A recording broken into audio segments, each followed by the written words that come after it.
रमेश सिंह ने अपनी निशा के साथ कैसे ताल्लुक बनाया? रमेश सिंह ने ऐसा क्या किया जिससे वो उसके साथ ताल्लुकात बनाने को मजबूर हो गई?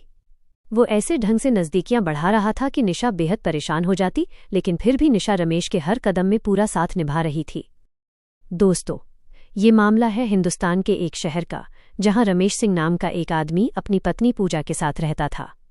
रमेश सिंह और उसकी पत्नी के बीच अक्सर रोज़ाना तकरार हुआ करती थी, क्योंकि उसकी पत्नी रमेश को कुछ कामकाज करने को कहती थी, लेकिन रमेश हफ्ते में 2 या 3 बार ही काम पर जाता था और उन पैसों को जुए में उड़ा देता। वह अपनी पत्नी के साथ इतने बुरे तरीके से ताल्लुकात बनाता था कि उसकी पत्नी की हालत खराब हो जाती थी, इसीलिए वह उसे अपने पास आने ही नहीं देती थी। इस तरह ये सिलसिला कई सालों तक चलता रहा। जब भी वो अपनी पत्नी से अपनी ख्वाहिश जाहिर करता तो उसकी पत्नी उसे बहुत बुरा भला कहने लगती थी। उसकी पत्नी उस पर हर वक्त नाराज रहती। एक दिन उनके बीच झगड़ा हो गया। रमेश सिंह ने अपनी पत्नी को काफ़ी पीट दिया। उसकी पत्नी गुस्से में अपने मायके चली गई। इसी तरह जब रमेश सिंह की पत्नी मायके चली गई तो घर में रमेश सिंह अकेला रह गया। वह घर के बारे में सोचने लगा। उसने सोचा, यार कुछ कामकाज तो करना ही चाहिए। तब उसने कई दिन तक मेहनत मजदूरी की, उठा लिया अब आज के बाद आवारा नहीं फिरूंगा। तब रमेश सिंह अपनी पत्नी को मनाने के लिए उसके मायके गया। वहां जाकर उसने अपनी पत्नी को समझाया कि चलो, जो हो गया सो हो गया, अब मैं सुधर गया हूं, अब घर चलो, अब दोबारा ऐसा नहीं होगा, अब जैसे तुम कहोगी वैसा ही होगा। दोस्तों, फिर भी उसकी पत्नी मानने को तैयार नहीं हुई और मायके में ही रह जाती है। रमेश सिंह वहां से मायूस होकर वापस चला आया। इसी तरह 3 से 4 महीने गुजर गए।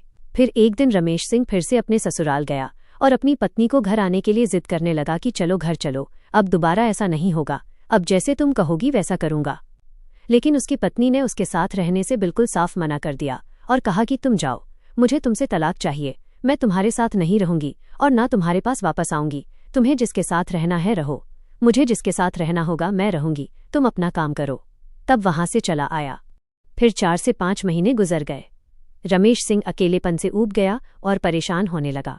फिर दोस्तों, वो एक दिन उसने अपने दोस्त को बुलाया और कहा, यार कहीं अगर मेरा हो तो कराओ, अब मुझे जल्द ही शादी करनी है क्योंकि घर काटने को दौड़ रहा है।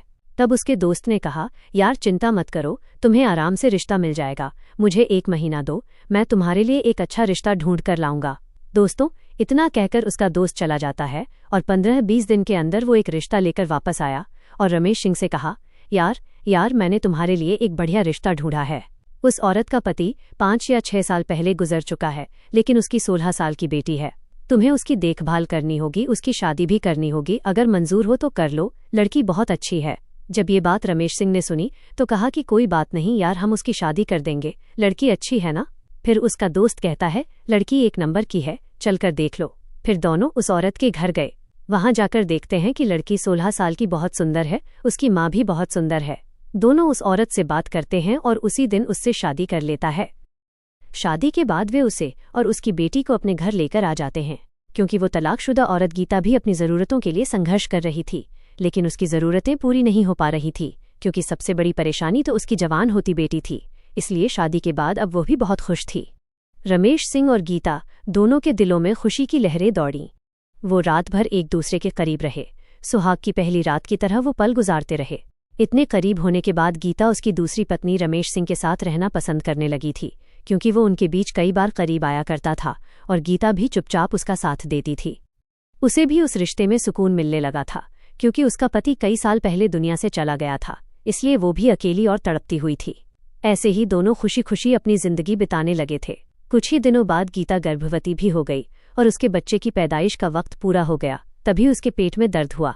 रमेश सिंह तुरंत ही उसे अस्पताल लेकर गया, वहां उसे भर्ती कराया, लेकिन दुर्भाग्यवश ऑपरेशन के बाद उसकी पत्नी भी दुनिया छोड़ गई। रमेश सिंह और निशा का बुरा हाल था। साथ में 18 साल की बेटी निशा भी थी। 15-25 दिन बीत गए, तब रमेश सिंह को अपनी पत्नी गीता की याद सताने लगी। वो उनके ख्यालों में डूबा रहता। दोस्तों, अब वो बेहद परेशान हो चुका था, क्योंकि उसकी दूसरी पत्नी भी उसके साथ नहीं रही। उसकी यादों ने उसे परेशान कर दिया था। अब रमेश सिंह के साथ घर में निशा जरूर थी, पर वो फिर भी अकेला था। उसका मन कहीं भी नहीं लगता था, सब सुनासना सा लगता था। रमेश सिंह अपनी पत्नी और उसकी बेटी के साथ हंसी खुशी जिंदगी गुजार रहा था, इसलिए उसका मन कहीं नहीं लग रहा था। एक दिन अपनी पत्नी की यादों में खोया हुआ बैठा था, तब उसकी 18 साल की लड़की निशा नहाकर बाहर आ रही थी। निशा उसके साथ उसके घर में ही रह रही थी, क्योंकि उसकी माँ गीता की मौत के बाद वो अकेली पड़ गई थी। निशा जब गीले कपड़ों में बाहर आई तो रमेश सिंह एक पल के लिए ठिठक गया। उसे अचानक ख्याल आया कि गीता की जिम्मेदारी अब उसी पर है। निशा अब बड़ी हो चुकी है और उसे संभालने वाला कोई नहीं।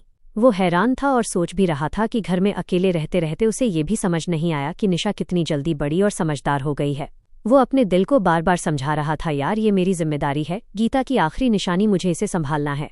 रमेश सिंह ने सोचा कि अब उसका कोई सहारा नहीं और निशा का भी कोई नहीं बचा, इसलिए अब दोनों को मिलकर ही इस मुश्किल जीवन का सामना करना होगा। फिर उसने निशा को अपने पास बुलाया, उसे चारपाई पर अपने पास बिठाया और उसके बालों पर हाथ फेरकर प्यार से बोला, निशा, तुम्हें तुम्हारी माँ की याद आ रही होगी। जब भी मन भारी लगे मेरे पास आ जाया करो, हम दोनों एक दूसरे का सहारा हैं। निशा की आंखें भर आईं।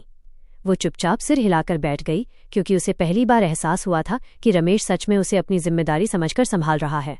तुम्हें घबराने की जरूरत नहीं, वो निशा के सर पर हाथ फेरकर बालों को सहलाता था। निशा सोचती थी, ये तो मेरे अपने हैं जो मुझसे बहुत प्यार करते हैं, अगर मुझे दुलारते हैं तो इसमें क्या गलत। पर रमेश के मन में तो कुछ और ही था। धीरे धीरे वो निशा के करीब आने लगा। वो रात दिन निशा के साथ ताल्लुक बनाने के बारे में सोचता रहता। एक दिन रमेश सोच रहा था कि निशा को अपने करीब कैसे लाया जाए, कैसे उस मिठाई का रस पिया जाए, फिर उससे अपनी नज़दीकियां बढ़ाई जाए। फिर एक दिन उसने चालाकी से एक प्लान बनाया। मोबाइल में ढेर सारी फिल्में भरवा कर निशा को दे दी। बोला, ले निशा, अगर रात में नींद ना आए तो मोबाइल देख लेना। इससे ज्यादा उसने कुछ नहीं बताया। रात को निशा जब मोबाइल लेकर सोने गई तो जब उसने चलाया देखा कि उसमें फिल्में भरी हुई थीं। वो हैरान रह गई। उसे समझते 1 मिनट नहीं लगी और मोबाइल बंद किया, चुपचाप रख दिया। सुबह को उसने चुपचाप मोबाइल रमेश को पकड़ा दिया। रमेश ने उसे बिठाया और बोला, देख निशा, आज नहीं तो कल ये सब तो तुझे सीखना ही पड़ेगा। जब कहीं शादी होगी, कहीं जाओगी तो ये काम आएगा। पहले दिक्कतें होंगी, पर ध्यान से देख और सीख ले, ये कोई गंदी बात नहीं, यही करते थे। निशा ने गुस्से में मोबाइल फेंक दिया और अपने कमरे में चली गई, लेकिन रमेश ने हिम्मत नहीं हारी। वह उसे धीरे धीरे वहीं फिल्म दिखाने लगा। निशा बार बार झटकती, दूर भागती, पर यह सिलसिला रोज चलने लगा। कब तक भाग्यवान लड़की थी। फिर उसने भी धीरे धीरे साथ बैठकर वे फिल्में देखनी शुरू कर दी।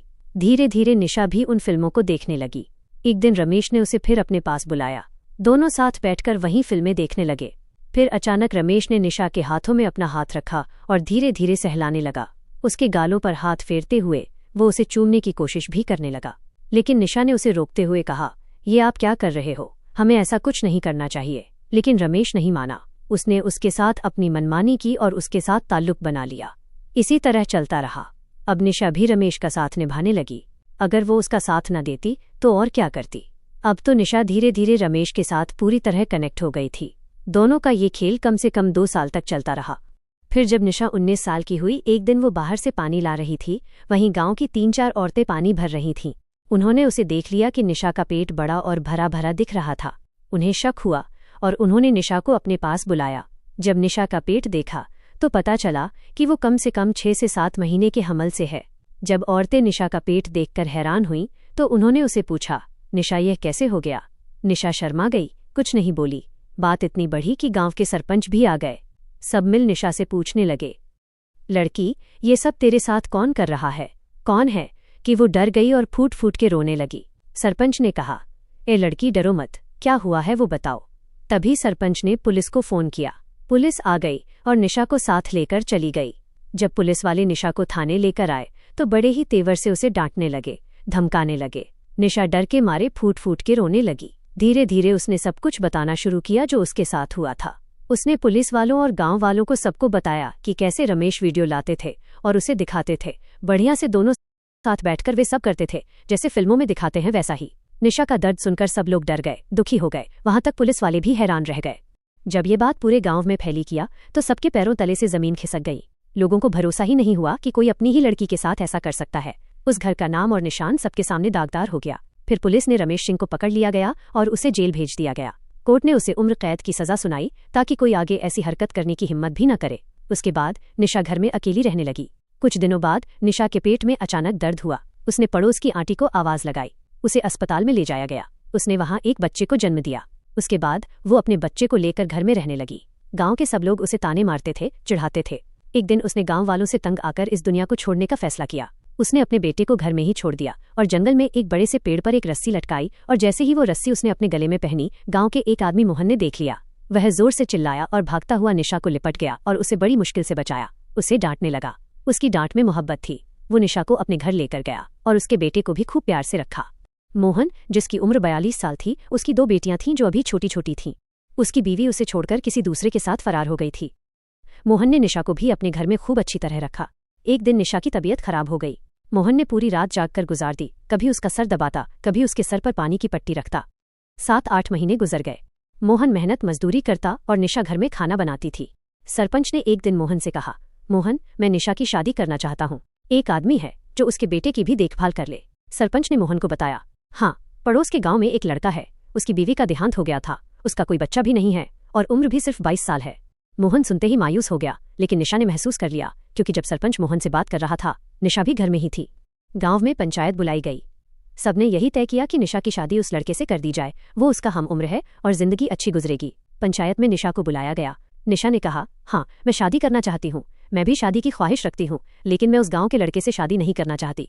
सब एक दूसरे की तरफ हैरानी से देखने लगे। निशा ने कहा, मैं मोहन से शादी करना चाहती हूँ। सब लोग हैरान रह गए और मोहन के पैरों के नीचे से जमीन निकल गई।